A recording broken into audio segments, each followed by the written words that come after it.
And welcome again to Cottage Talk. I'm Russ Coleman. Joining me right now is Tony Gold. This is our post-match show of Fulham's victory against Southampton. Wasn't easy, but Ryan Sessegnon made it pay off in the end. We'll be talking about that probably for the next 45 minutes. 2 hours, we're going to go through this. We have several talking points that we're going to go through that I think are interesting, and then we'll break down the match. And we also might have another co-host joining us, hopefully at some point. But we have a lot to get to. Mr. Gold, how you doing? I'm good, thanks, Russ. How are you? I am doing good. I look forward to talking to you about this. And we have like many different talking points to go through. So, but before we do, I just want to get your opening thoughts on the victory itself, and then we'll go through the talking points. Yeah, look, it was we made heavy weather of it, didn't we? Let's be perfectly honest. But at the end of the day, at the moment, that's where Fulham seem to be in terms of their consistency and in terms of seeming to make games difficult. But ultimately, the result is what's important, and they managed to dig it out and get the result. And yeah, in the end, we take the 3 points and we move on. And we all know that we are going to have to play a hell of a lot better against Aston Villa next week to get anything from that game. Absolutely, because then we're going to talk about this coming up about the performance versus getting the 3 points, because I think it's an interesting way to talk about it. Because at this point of the season, in my opinion, it's about the 3 points. It really is. But we're going to weigh the performance versus the victory coming up in just a little bit. But let's talk about this. I believe there are quotes from Marco Silva. He called this a must win, Tony. And as we're doing this show, we're broadcasting live. I'm watching Bournemouth in the lead against Manchester United. So this is this little game that I'm watching between us, Brighton, and then, of course, Bournemouth for a potential European spot. So this was a must win. If they did not get all 3 points, that's how huge that Ryan Sessegnon goal is. It was a must win, Tony. Absolutely. Absolutely. Look, the pressure was always going to be on Fulham. Southampton probably, well, they did go into the game probably a lot more relaxed. And Fulham had to go there and win the game. And as I said, they made hard work of it. But with the 4 remaining fixtures that we've got left, that was a game that we had to win. And as I say, thankfully, they found the way to do it. Left it late, but at the end of the day, given the last two results that we've had, it was a positive result and a much needed 3 points. And as I say, on to Villa, which will be a totally different kettle of fish.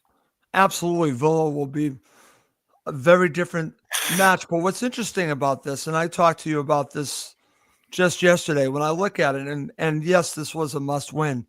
How crazy is this season that you and I can talk about two victories against Nottingham Forest, two victories against Newcastle United, beating Liverpool, all these great victories, beating Chelsea at Stamford Bridge. And then we've dropped all of these points, 25 points, Tony. So what is going on here? I mean, we've talked about this a great deal. It really comes down to the defense more than anything else. But that's a disappointing part of all of this, is that Fulham are where they are. This is who they are, but it could have been much better. That's the crazy part of it. Yeah, it seems to have crept in a little bit into our DNA this season. And obviously, had the group and Marco Silva been more consistent throughout, then yeah, I reckon we could have at least 10 more points, if not more. But yeah, look, we haven't been good enough defensively. And that's not just to blame the back four or the back five, if you want to include Leno in that. That's as a collective out of possession of the ball for whatever reason. We just haven't been clinical enough. And ultimately, it starts with the whole set piece scenario with this zonal marking, which has been a disaster this season, if we're being perfectly honest. Both offensively and defensively, it just hasn't been good enough. And so all of those inconsistencies, unfortunately, you get what you get. But somehow we've managed to win those other games, which have kept us in the top half of the table. And that's something that needs to be adjusted, obviously, next season if we want to push on. And if we want to finish the end of this season strongly, then, it's 4 cup finals, but 4 very, very difficult games against actually 4 opponents that are very, very different. They're all different. That's what's fascinating about this. But what's interesting, we're going to be talking about injuries coming up. I just noticed that there's potential that Marcus Rashford will not be involved for Aston Villa. I've also seen that Tarkowski is going to be out for Everton. And we have our own issues. So it all will be factors in the upcoming match. But they're, like you said, 4 completely different opponents. So you can't really just say you can play a certain way against each one of them. You can only play this way because you got to approach them all differently. And it's going to be an interesting 4 matches. I'm looking forward to it, but we'll see how Fulham react because it's in their hands. We keep saying this, Tony. It's in their hands. They can control their own destiny to a point because they got behind and they did not beat Chelsea. Now, I guess you could say maybe it's not completely in their own hands because you got Bournemouth, right? But I think if they win all 4 matches, they really should get into Europe. We'll see if that ends up happening. All right, let's move on to my second talking point. It's this.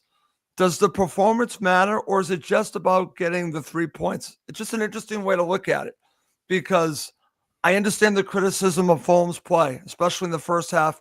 It was dreadful, Tony. We're going to break it down. It was poor. We could also talk about the decisions that Marco made on a starting 11, which in my mind were baffling. We'll get to that too. But the performance itself was not great. I think, obviously, the victory masked the performance, right? But in the end, Tony, I come at it this way. The performance, we're going to break it down. It's not the most important thing. It's the 3 points. That's the way I'm looking at it. Yeah, I mean, there's a very good argument to be made there. Look, performance is always important, Russ, because that's what builds confidence. It builds momentum. But at this stage of the season, when you've got, so few games left and every game is critical, it is about just getting the 3 points, getting over the line, doing what needs to be done in order to make that happen. And, we got away with it yesterday. And actually you probably have to, credit Marco Silva for making the changes that actually got us back on the front foot and he brought a bit of energy back, and tempo into the game second half. And that definitely made things better. But why not start that way? Why leave it till half time or 68 minutes or 73 minutes to then, get it right? As you say, his starting 11 was a little bit, okay, that's interesting. Where's that all come from? But ultimately, to be fair to him, he did identify it at half time and he did make the changes early this time, which is unusual for him. But I think he realised what was on the line and that he would have been, he would have got critically, beaten up had he not done what he did at the time that he did it. Totally agree, Tony. And that's when we're looking at it, like I said, at this point of the season, it really is more to do with the 3 points. But if you're looking at the performance, obviously you want them to be of more quality, but it is what it is. For me, it has more to do with getting the 3 points. Okay, next talking point. This is one that I think is very interesting. Could the signing of Ryan Sessegnon be the best bargain for the club in a long time? Listen, you and I have talked a lot about Ryan Sessegnon.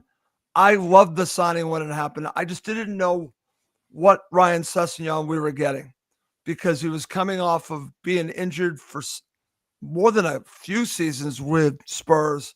His confidence had to have been shot. I wasn't sure what we were going to be getting, but I always go with this adage, Tony, that a good player doesn't become bad just overnight. There's got to be reasons for a player not playing at his level. We saw this at 18 years old, so I knew it was still there. Now we are seeing it back in bloom. Now let's see how far he can get. I think he's only getting better. We continue to talk about this, but you get this kid on a free. We're singing his name, the supporters, And it seems now like it's a love fest. And I think he is feeding off this. And the one thing that I know you're going to agree with me on this, the one thing that I knew about him going back to his early times with Fulham is that he has a nose for goal. He always had that.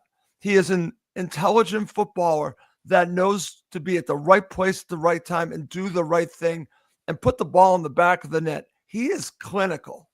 So for me, name me a bargain that has been any better than Ryan Sessegnon. I can't think of one. Yeah, no, absolutely spot on, Russ. And I think, a lot of things in football are about timing. And, it was clear that Sessegnon's move to Tottenham was just not the right timing. It was too early.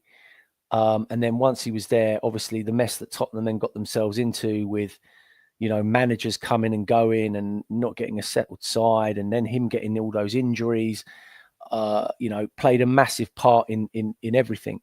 To come back this season, as you say, on a free, and no one could expect or even know what kind of Ryan Sessegnon you were going to get.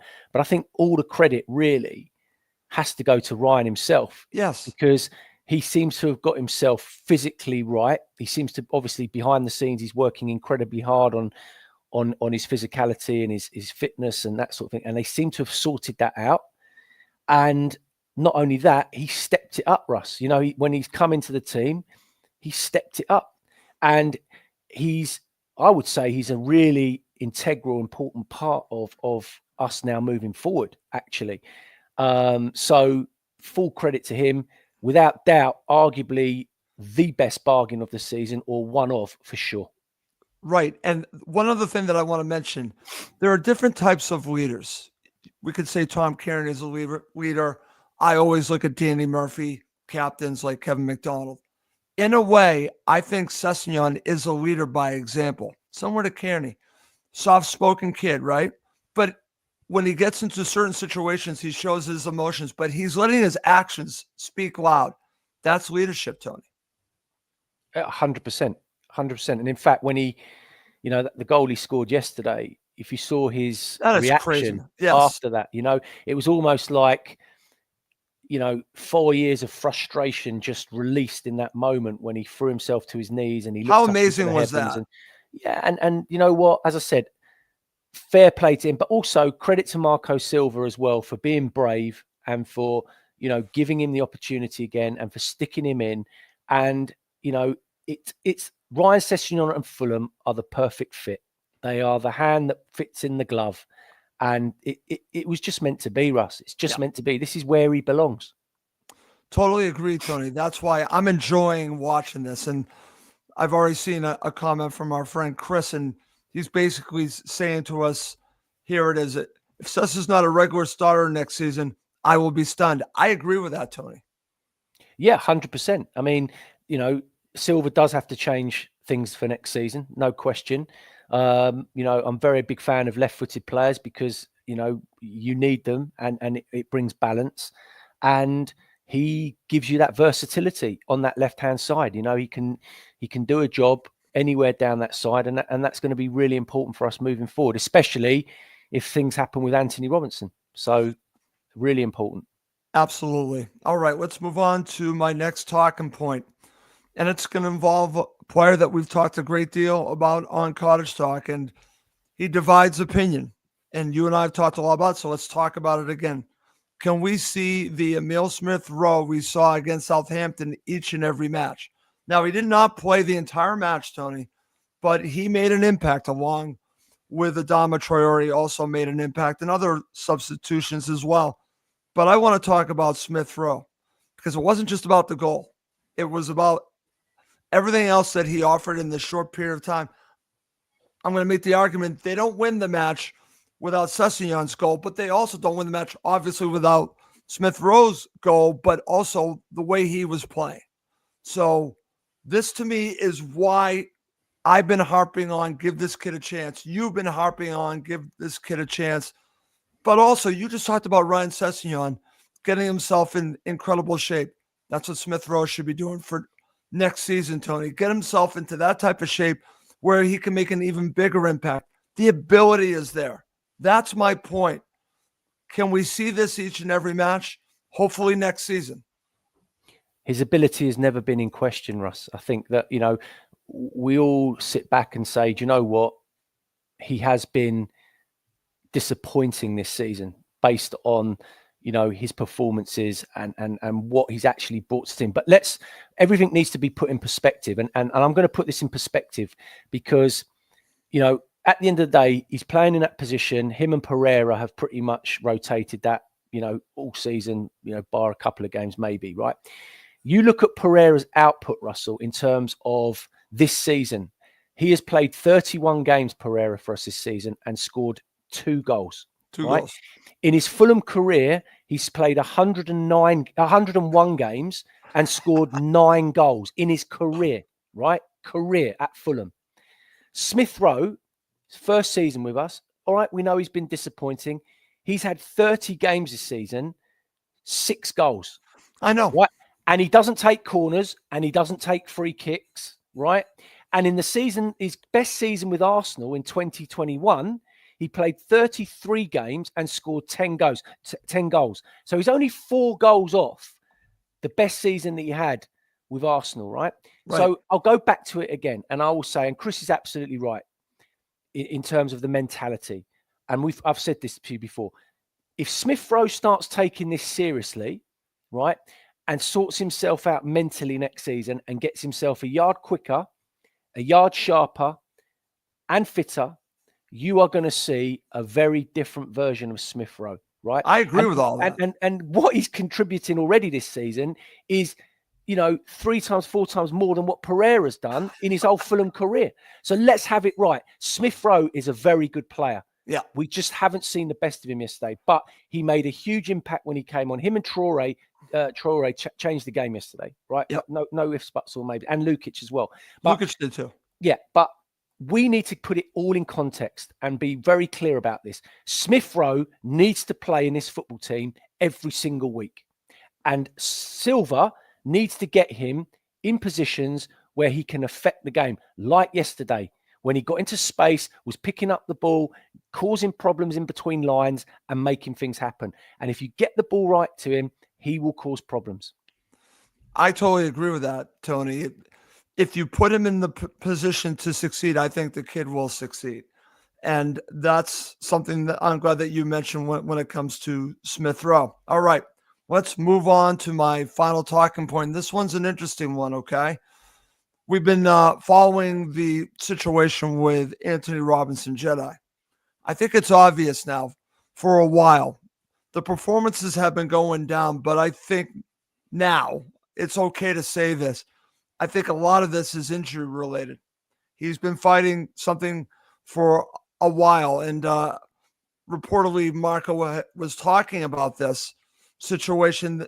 They know that he has this injury. He's fighting through it, and we might still see him in the match, say, against Aston Villa. The bigger question is this: should Fulham shut down Jedi for the rest of the season if he needs like a surgery? Again, I'm not 100% sure what the situation is, but would it benefit him and the club if they shut him down, or should they just see if he can go and continue to use him? Because it also affects the Ryan Sessegnon situation, because then Ryan has to play left back. But the bigger point is the player itself.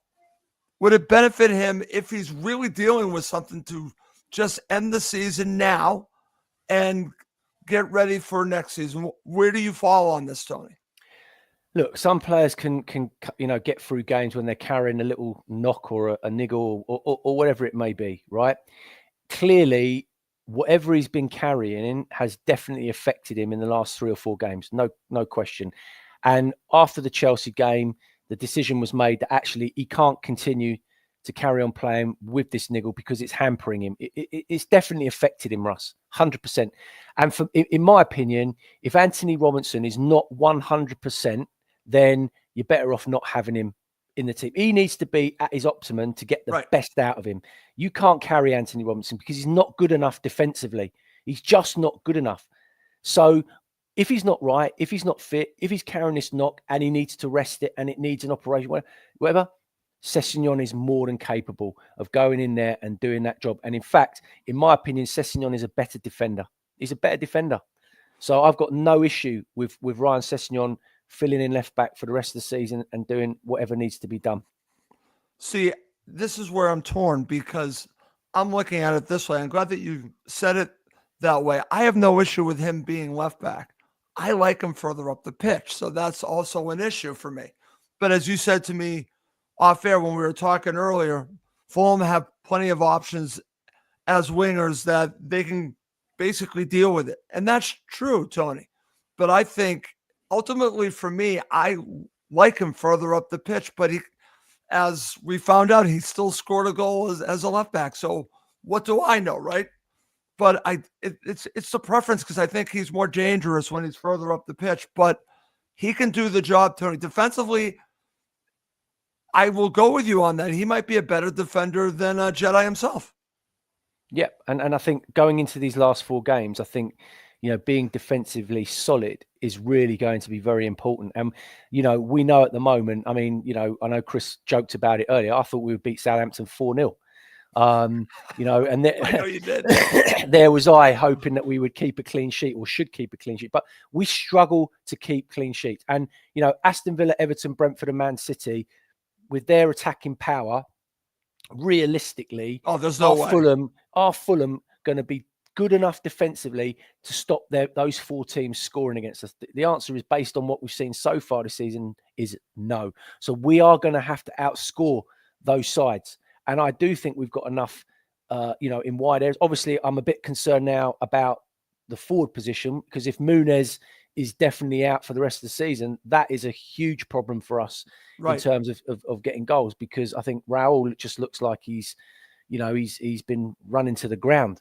But look, we just have to take every game now. I know it's a cliche, but we have to take every game as it comes. And Silva's going to have to somehow get the balance right and find a way to win these matches. They're not going to be easy. No, I totally agree with that, Tony. All right, let's move on. Let's talk about the starting 11.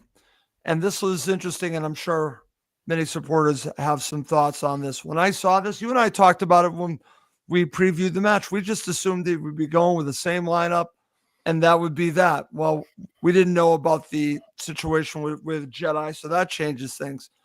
But it goes beyond that. It went way beyond that. What did you make of the starting 11 when you saw it? And what stood out to you besides Jedi being out? All I thought is that he's just freshening it up in the forward areas, just trying to get a bit more energy and legs. And obviously with Wilson having been out for a while, probably wants to get him up to speed with the games coming up. And this was probably a good game to do that in, because obviously Southampton are relegated, 11 points all season. Wilson should get a lot of joy. And Willian also, needs game time. So that's what I saw in it, really, is that he just wanted to get, freshen those areas up and give them an opportunity.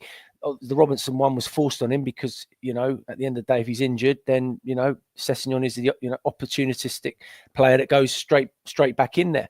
But I just felt that, again, by leaving Lukic out, it leaves us a little bit light in the middle. And I think that showed in the first half. Yeah, I think that hurt us. And nothing against Sanderberger, but I think that we definitely missed Lukic, and that was a loss. And obviously also Marco basically told you that there was an issue because he changed it at halftime. We'll talk about that as well going in the second half.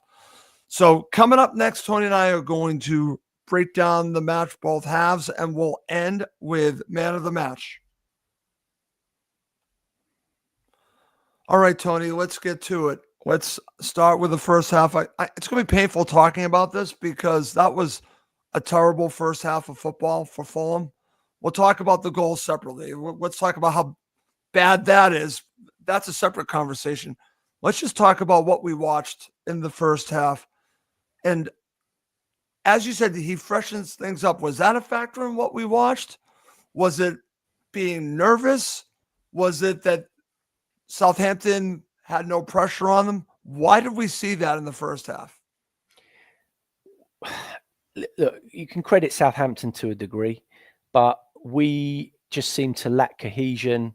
There seemed to be no real understanding of where we were trying to move the ball and trying to get it into areas.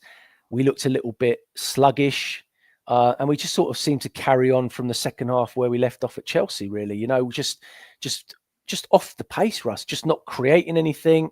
And the best way to describe it is probably just going through the motions. It gets to 11 minutes and nothing's really happened in that first 10 minutes. It's gone backwards and forwards. And then William picks up the ball and he has a first effort on goal, which is that bending effort that just goes, round the post. And then that was it. That was the last that we saw of us in that 45-minute period. And really, we can get to the goal that Southampton scored on 14 minutes. But I think Pereira gives the foul away. And to be honest with you, I thought it was a very soft free kick, Russ, to be honest. Very soft. I agree with that.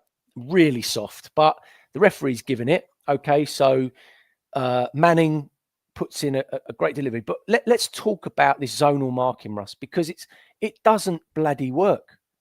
And we are constantly seeing us set up on these set pieces with zonal marking. And it was, you could see, I'm screaming. You've got Raul at the back post marking nobody, right?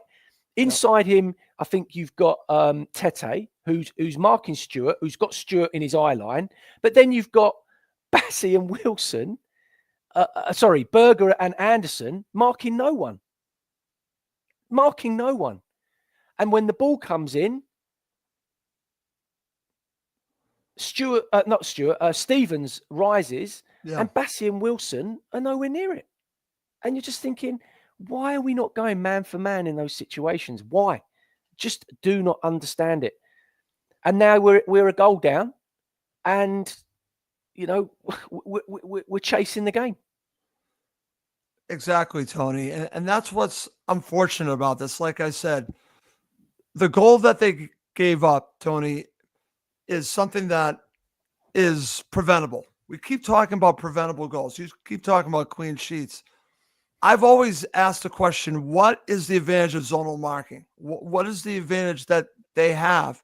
Because for me, it's funny. I could talk about the difference, like in basketball, from playing zone and playing man-to-man. I always like to play man-to-man because you get to play against the man, and zones I think leave you susceptible. And I think that's what you have here with zonal marking. I don't think it does enough, Tony. We are not good enough to set up zonally. We just don't have aggressive enough defenders to sort those situations out. And that was evident. That goal clearly sums it up. So moving forward, Marco Silva and his coaching team need to address that. And they've got enough people on the bench to notice it and see it. It's not working. So you've given up that goal, Russ, and then on 33 minutes, Southampton get another great opportunity when Sulemana, right?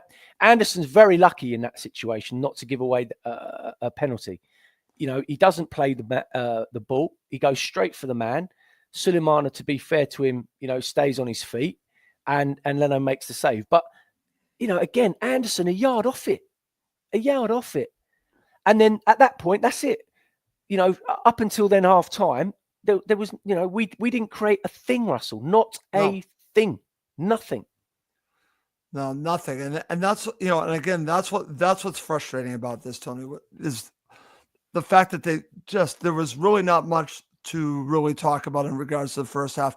I do want to share this because we are doing the show live, and I think this is actually kind of big news for Bournemouth because Evan Nilsson just got a red card. And there's about a little less than 20 minutes to go. We are broadcasting live in this match, but moving forward, that's like a massive loss for Bournemouth. So just want to mention, I find that fascinating. I'm glad that Steve mentioned it. I already knew about it because it's actually on my screen as we're doing the show.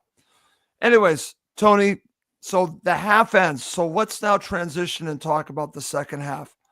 And you already talked about this because for me, when we analyze the second half, and we'll go through it, we have to start with a situation that Marco makes 2 substitutions. Okay. He takes off Berga and he takes off Pereira. He brings on Sasa Lukic and he brings on Traore. At the time, before we can then talk about how it worked out. What did you make of the decision to take those 2 players off and bring on the players that they brought on?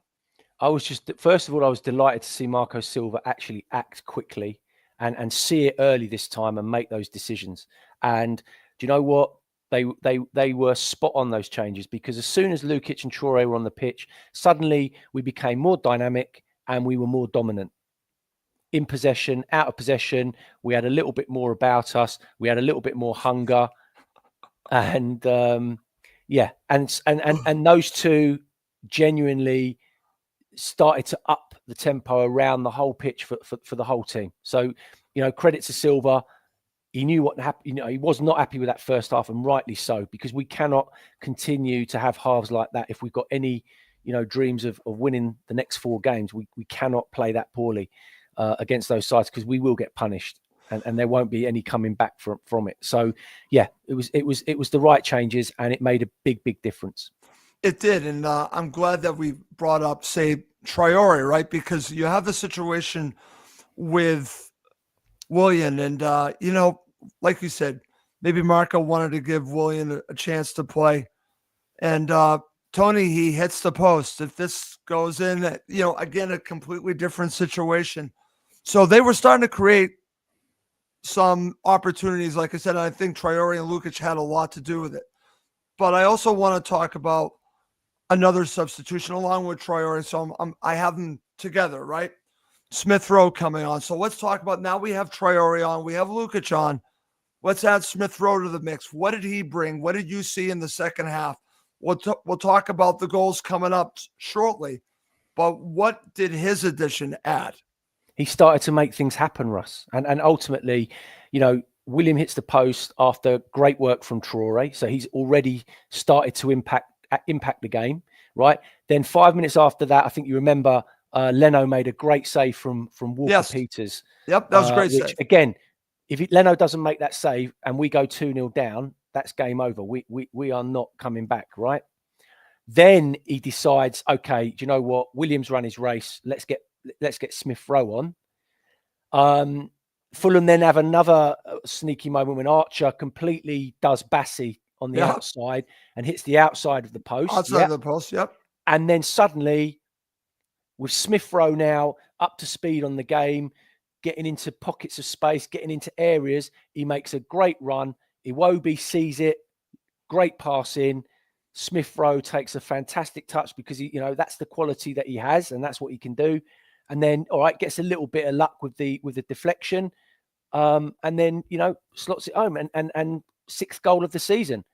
And so I know people have been critical about him, but he's scored 6 goals this season. How many goals has Pereira scored this season? 2. Right. How many goals has William got this season? How many so you can talk about it. The guy knows how to score goals. Right, and Tony. That's why he made a difference. He's a quality player. And then shortly after that, he almost scored another goal. Yes. And he was involved, and that was the difference. And that also goes to the point, we talked about this during the season, when Fulham are going to have more of the ball. That's when Smith Rowe should be playing, Tony, because that's when you can really get him involved. When Fulham are playing the teams where maybe they're not going to have a lot of the ball, maybe that's, I think, the idea of maybe not playing him as much because he might not be as effective because they need to get him the ball. But I still think you can get him the ball when you're playing on the counter. I still think you can. I don't agree with that. I go back to what you said. Smith Rowe should be playing each and every match, but he hasn't. But here you go. He is putting himself in, and I think making an impact, Tony. And I hope he starts in the next match. I think he's got to start at Villa Park. I honestly do. I think, we've all seen enough. And, Pereira had a good 45 minutes against Chelsea, Russ. That's it. Yep. That's what he had. He did. 45 minutes against Chelsea. But again, we get nothing from him from corners, nothing from set pieces. He doesn't score goals. Yes, all right, he works hard in the press and he can run and he can close people down, blah, blah. But I'm sorry, that's not what I want my Cam doing. That's not what I want him doing. I want him doing what Smith Rowe did when he came on, getting into pockets of space, making runs in behind defenders, making it difficult for defenders, right? And then showing the quality that he has when we get him the ball in those areas. And you saw that yesterday. The shot that he had that was also well saved, and I think it was 85th minute. Again, that was Traore. Good run from him, positive, on the front foot, bang. Those two players turned that game for us yesterday. And we got to see the good Traore, because even after that, we have the opportunity that, he almost scored. So Traore is very involved. Smith Rowe's very involved. Later on, you do get Vinicius to come on, and Tom Kearney. Tom Kearney plays a role in what we're just about to talk about. So we're getting near the end of the match. And now we have the moment of magic, because this is the point of the season. This is it, Tony. A draw is not good enough. A draw does not help Fulham enough. I think Europe is out of the question if this does not go in the back of the net. You have a very good delivery. You have Tom Kearney setting up then Traore, and then you have Sessegnon in the box, in the right place at the right time. How many times have I said that during his career? Always at the right place at the right time. And if you watch back the header, I think he's going backwards. He snaps his head and it goes in the back of the net. Before we talk about his reaction, because that's a story in itself, let's just talk about the goal itself. What did you make of the goal? So just going back 5 minutes before that winning goal, Russell, right? Yep.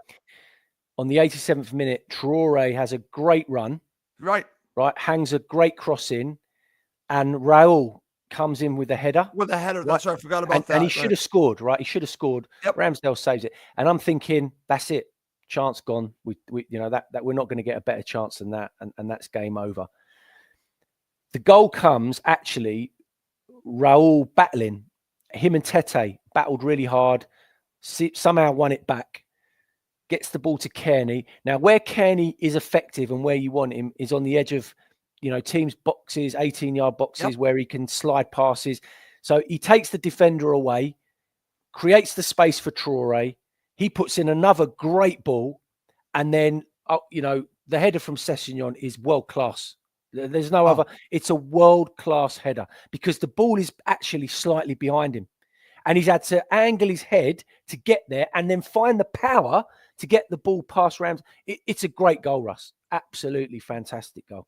It is, Tony. And that is the match winner. And it literally changes everything. That goal changes everything. But now I want to talk about, we've already talked about it at the beginning of the show, but I want to talk about it again. Just watch the reaction of Ryan Sessegnon after he scored.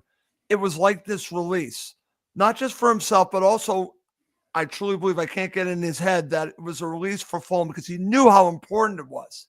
There were so many things going on with his reaction to that goal and the supporters singing, and it was just wonderful. Tony, I want to get your thoughts on how he reacted. Yeah, I mean, the players knew how important that was. So the relief when that ball goes in, because what it means is Fulham have kept alive their season, and that season continues at Villa Park next week. So, the players go into that game, another cup final, if you want to call it that, knowing that they've got to go there and they have to get a result. So that goal that Sessegnon scored yesterday keeps that dream alive. It keeps everyone, in the season. And that's so important, Russ. It's so important at this stage. So, yeah, massive. But also, I think for him as well, with all the pressures that he's had this year coming back and people looking at him and Tottenham fans absolutely berating him for what he did or didn't do when he was there, he must be like, he's won the lottery. Do you know what I mean? Yeah. Because he's someone now that's back to enjoying his football. He looks like he's enjoying his football again, but he's contributing, Russ. And that's the difference. He is a player in this squad that is contributing. And you can't say that at the moment about every other player in the group. But Sessegnon is contributing, and he's contributing to a really good level. Totally agree. I also want to mention, before we end with man of the match that Sessegnon had two very important clearances to end the match. So to end this match, he had we can call them, easy. I don't think there's still a lot of pressure on this. He made two clearances that saw the match out, Tony. So beyond the goal, doing his job defensively as well. And that's going to lead us to talk about man of the match. So let's end with talking about man of the match. Who's your man of the match? For me, because of the impact that he had at halftime when he came on, and just involved in everything good in the second half that we presented going forward, I'm going to give it to Adama Traore. He was absolutely excellent. Given that he's always criticised because he's inconsistent and his final ball's poor and actually, we don't win that game without his contribution yesterday. We don't win it. So for me, it's him. It's Adama Traore. Okay. And I certainly understand why you're going with Traore. And listen, I know I can just look at the match winner and say it's just about that, but it's beyond that. I'm going to give it to Sessegnon because of everything that he offered, including the goal.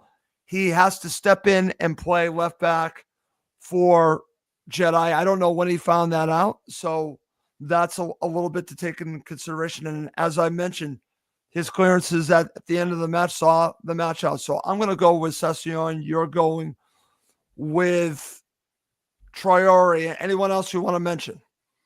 I think you also have to mention Leno for being, for coming to that moment where he's pulled off some big saves at big times for us to keep us in the game.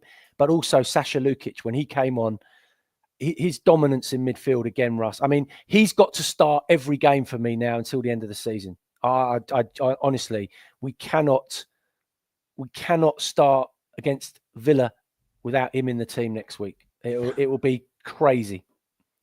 Okay, and Chris has to chime in with a little Liverpool thing by saying that obviously his team needs Jedi. So enough, Chris. Enough with your Liverpool. You're going to win the title today. Okay, enough.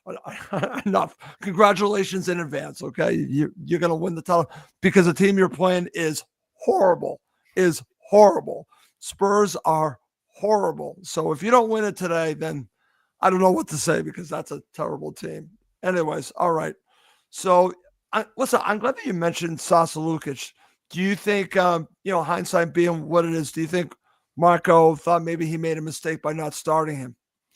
I think maybe he just thought, you know what, he needs a little bit of a breather. He's played a lot of football. He's playing in a really competitive position, tough position. He's got to do a lot of running, and he maybe just felt, you know what, we can give him a bit of a rest against Southampton. We don't need that amount of energy because they're already down. They're not going to bring much. And actually, with the games that we've got coming up, we are going to need him because, Villa's midfield are very tough. They're very strong. Right. They're very fit.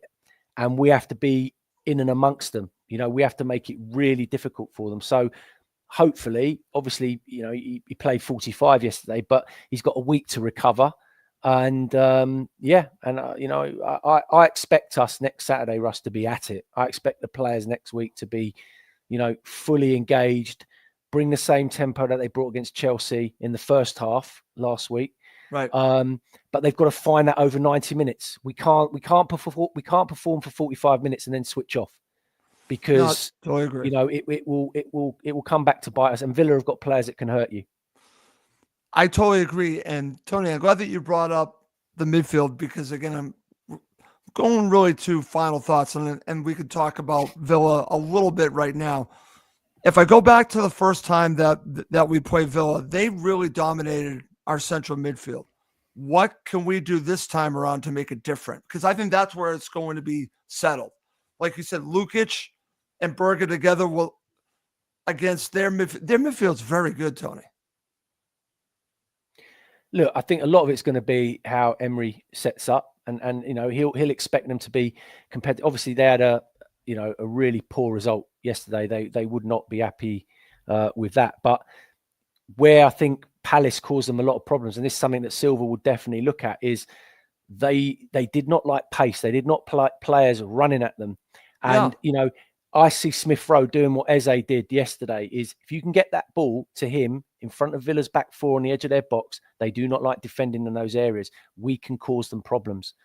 But on the flip side, we defensively also have to be spotless. We can't give them a yard. We can't, defend off them. We need to be at it at all times. And we need a bit of luck as well, Russ. There's going to be a bit of luck that creeps into it because you don't win those games without it. I totally agree, Tony. And it's a match that I'm looking forward to. And I hope that Marco looks at what went wrong at Craven Cottage and adjusts to it. But I'm glad that you talked about there are ways of getting to this team. I saw Brighton get to them. So I know that Fulham can get to them. And that's the one good thing about Marco is that Marco and his staff, I know, are going to look at not just what went wrong with his team, but what will work against Aston Villa. I think they're going to be prepared. I think the players are going to be up for it. So I said to you before, I wouldn't rule this match out, not just a point, but getting all 3 points. I wouldn't rule it out. I would not rule it out. It's just a matter of which Fulham shows up. It's Forrest Gump all over again. They're like a box of chocolates. You never know what you're going to get. And maybe that's one of the reasons we love Fulham is that this is who they are. I'd like them to be a little bit more consistent, Tony. Anyways, I'll give you the final word and then we'll wrap this up. Look, we've still got 4 games, and the next big one is Villa, and we know it's not going to be easy. They will be hurting after that result yesterday because they would be fully expected to win it based on their form and how they've been playing. They just obviously didn't show up yesterday. Let's hope they don't show up next week at Villa Park either. Yeah. But look, I think Villa are there defensively. Villa are there for the taking. I don't think they're that great defensively. I think they've got a world-class goalkeeper. We've got to be honest about that. Yeah. But, Torres and Konsa as your centre-halves, you know what? If we can get at them and get pace in behind the fullbacks, Cash and Digne, then we can cause them a lot of problems. I really do think we can. Yeah. Look, we've just got to somehow just find a way to get 3 points next week. I'm not worried about I'll take a bad performance, but a 1-0 win. I will. I will too, my friend. I will too. Okay. Great show as always. I love doing the shows with you, but it is time to go. For Tony Gold, I'm Russ Goldman. Thank you as always for watching and listening to Cottage Talk, part of the Talk Sport Fan Network.